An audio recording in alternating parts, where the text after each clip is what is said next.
Matt Walsh spent a substantial amount of time in his History of Slavery video to educate us to the fact that Africans sold other Africans to white Europeans who then transferred them over to the New World, to the colonies, as slaves. And my question to everyone out there is this new information to anyone? Did anyone actually not know this? Because if you're new to the channel, I'm a law professor. I study the laws and the codes of slavery in the antebellum South. But before I became a law professor, I was a secondary education teacher. I taught middle school and high school civics and social studies. And I taught American history, and I clearly remember explaining to students that Africans captured other Africans and sold them to Europeans, who then transported them over here as slaves. And one of the main reasons this happened is because whites couldn't venture into Africa. Anytime a white set foot on the continent, a mosquito bit them in the neck and they died of some horrific tropical disease. So this was well known. In fact, this was well known at the time of slavery. So I don't think this conspiracy that Matt Walsh and others have now trying to perpetuate, that American school teachers are twisting the narrative of slavery, I don't think that's actually happening. And I don't know why they think that's an issue. Most, if not all, and I don't want to speak hyperbolically here because there are exceptions to every rule, but I found it very difficult in my conversations of the last couple of days since I've watched his video of anyone who told me that they thought exclusively that whites went into Africa, captured Africans, and took them into slavery. That simply isn't what people think. So I don't know what the purpose of this is. Does that happen? I mean, some people think that? Is that taught by some teachers who aren't educated enough in the subject? I'm sure it does. Like I've said in previous videos, there's bad teachers, there's bad people.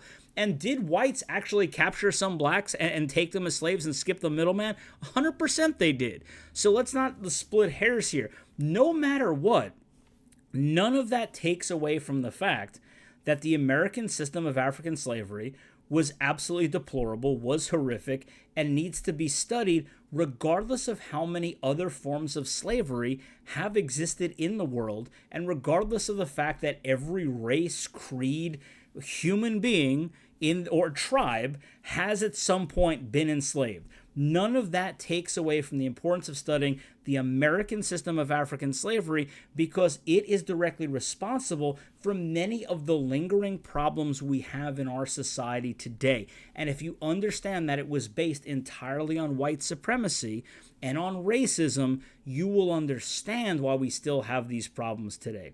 So I want to discuss a little bit more today about the slave laws and slave codes that created and maintained the antebellum slaveocracy, because as you've heard me say, as many historians agree, the antebellum South was not a society with slaves, it was a slave society. And when Matt Walsh brought up that American teachers or Americans are learning that whites are the ones that captured Africans and brought them into slavery, I found that funny because even people during the antebellum period, and again, we're going to look at Thomas R. Cobb's book, An Inquiry into the Laws of Negro Slavery here, even they understood that whites went to Africa and traded with Africans for African slaves.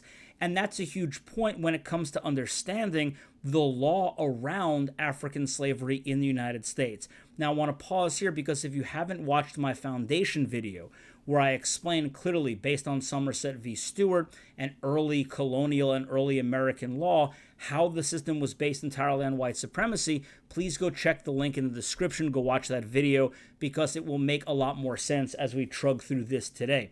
So, to bring that point that they understood this, Thomas R. Cobb says, the origin of the system is found, therefore, in the purchase of persons already in a state of slavery in their own land. The law does not go back of the fact to inquire into the foundation of slavery there, but recognizing the rights of the master there to sell, sustain the title of the purchaser, and to sustain the title of the purchaser from him. So there are even court cases that talk about this, that it was understood that when an African was brought to the United States as a slave, he was actually purchased in Africa as a slave, in a state of absolute slavery. And why is this important that we understand that they knew that they were being sold slaves in a state of absolute slavery? because now they had a legal question that arose. What law then applied to these absolute slaves? Because there were really two types of slavery that the antebellum jurists really understood. The absolute slavery of those enslaved in Africa. Absolute meaning that an owner could do anything they want with that enslaved person. Kill them if they wanted to. And then the other form, some type of limited slavery based on the natural law.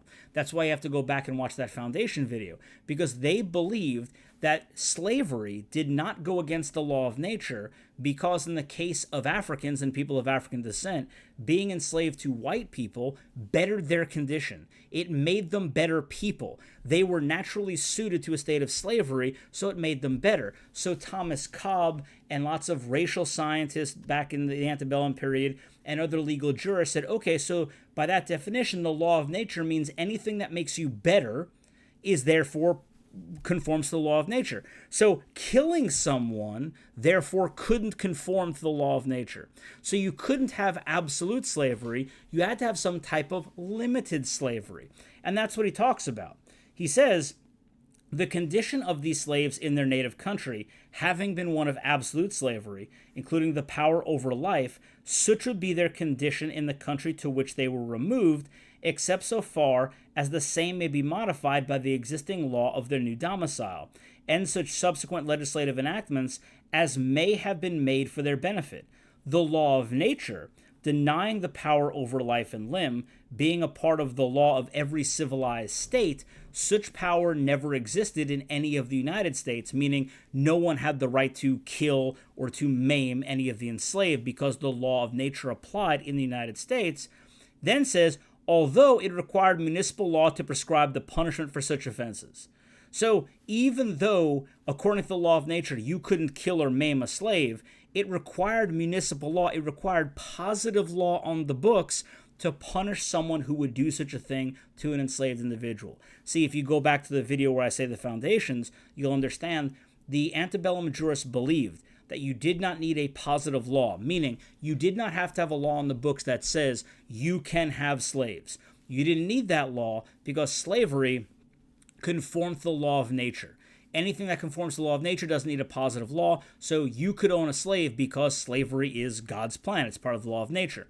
However, if the opposite is what took over when it came to slaves being here, if a slave came over as an absolute slave, and there's no positive law required for him to stay in that condition of slavery, the jurists then realized, well, wait a minute, it doesn't require positive law to keep a slave, but there needs to be positive law to protect slaves. Because if there's no law on the books that says if someone maims or kills their slave, they can be punished, then there's nothing you can do to that person.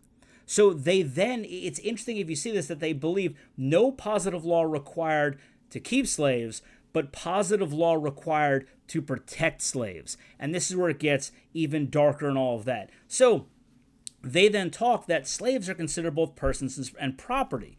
And one of the things as a person is whether or not they are, through the natural law and even common law, what protections do they have as a person?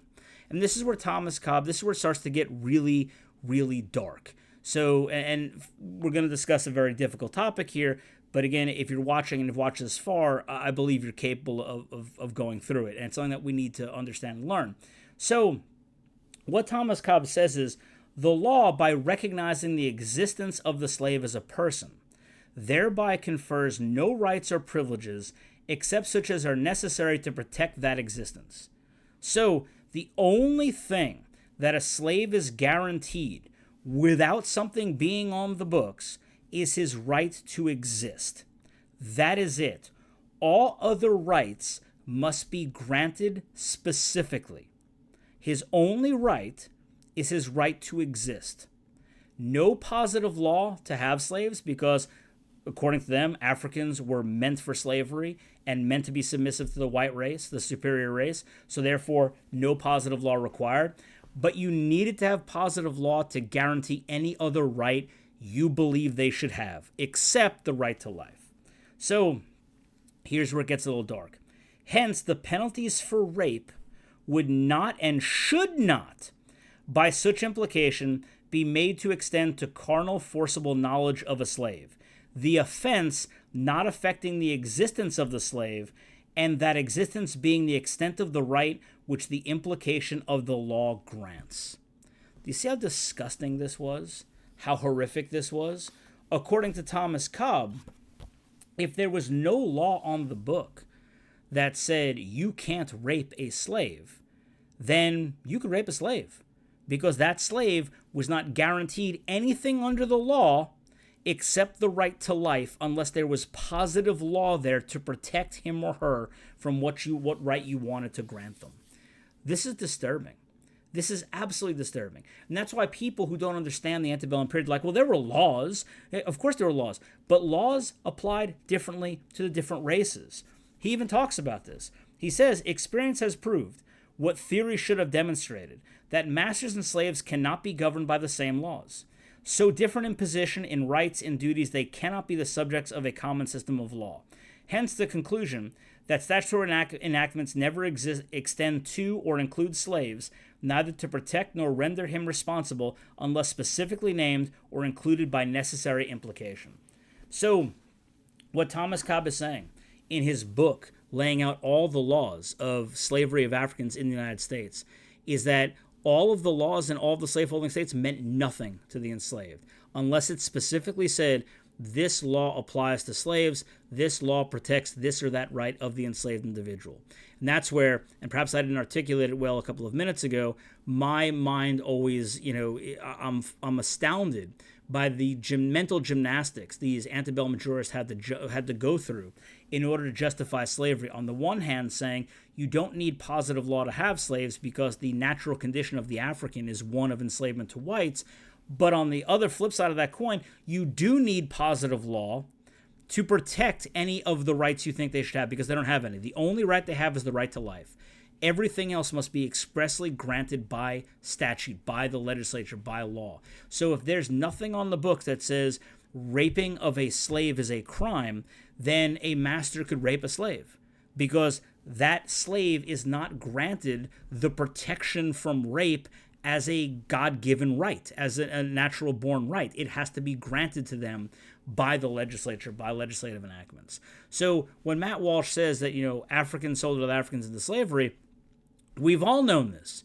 The antebellum jurists knew this. The antebellum jurists had to know it because it was an important point in creating the law that maintained the slaveocracy in the antebellum South. So until next time, remember to like, subscribe, and share the video.